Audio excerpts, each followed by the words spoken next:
salesperson throws you the keys to a new 2023 Mazda CX-50 and you sit in the driver's seat. Whoa! It's probably been years since you were behind the wheel of a new car, and here you are, butterflies in your stomach and a little overwhelmed. As your hands grasp the leather-wrapped steering wheel, one thought bubbles to the surface: what am I supposed to look for? The experience can be overwhelming, but we're here to help. We've spent thousands of miles driving our year-long 2023 CX-50 2.5T and plenty more with the standard engine CX-50 too. Spending so much time with these SUVs gives us a unique perspective, and we have a good idea of what they offer.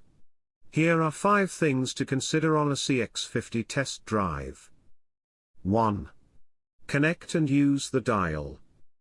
If it seems strange that we're starting a driving-focused review with your smartphone, let us explain. The goal is to make this time as close to your routine as possible. So if you are a regular user of Apple CarPlay or Android Auto, after you adjust the seat and mirrors, connect your phone to the car. The 2023 CX-50 has standard wireless Apple CarPlay and Android Auto as well as a 10.3-inch touchscreen on all but the base trim. That's a great start, and it means you don't need to upgrade to a higher-level trim to get good tech. Consider 2 things: how the infotainment system operates, and the screen's positioning. Although the phone mirroring features can operate via touch, the rotating infotainment dial is more conveniently placed about where your hand falls. Can you see yourself switching from the music screen to the maps screen easily? We've found that with a little practice, using the dial is easier than touchscreens. When you're in motion, touchscreens are more prone to inaccuracy. One ill-timed bump sends your finger to a different on-screen button than the one you wanted. That's never an issue with the dial, though some Motor Trend editors still prefer touchscreens. One feature we've come to love is something we discovered over time: pressing the home button below the dial gets you either to a calming view of a clock or, if you're in Apple CarPlay, sends you to our preferred layout, which splits the screen between Spotify and a navigation map. Easy, and you can access it without looking away from the road. Finally, notice how the 10.3-inch screen is positioned at the top of the dash, and is tilted slightly toward the driver. Though not everyone is a fan of the screen's short height, its great positioning again means less time glancing down from the road to a screen. 2. Pay attention to steering weight. Heavy steering doesn't inherently make an SUV sporty, but the CX-50's steering has both qualities. We enjoy driving the CX-50, but do wish it required less effort to turn, even from one residential street to another. Having said that, CX-5 owners may find the CX-50 a slight relief in steering effort. Also, in the CX-50's case, this editor found the communicative steering to be exactly what was needed to feel confident in any maneuver.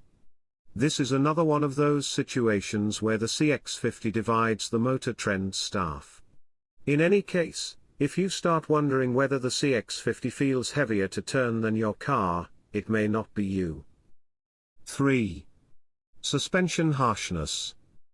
The best sports sedans communicate what's happening on the road, but not so much that every trip becomes an exhausting chore where you feel every bump.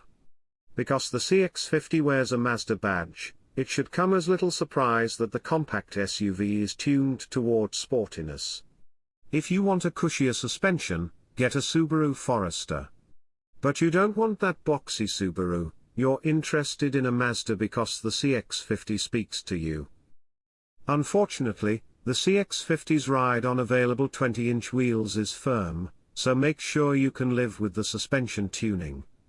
If you aren't sure after a test drive or 2, try a CX-50 with its standard 17s or the Meridian trim and its 18s.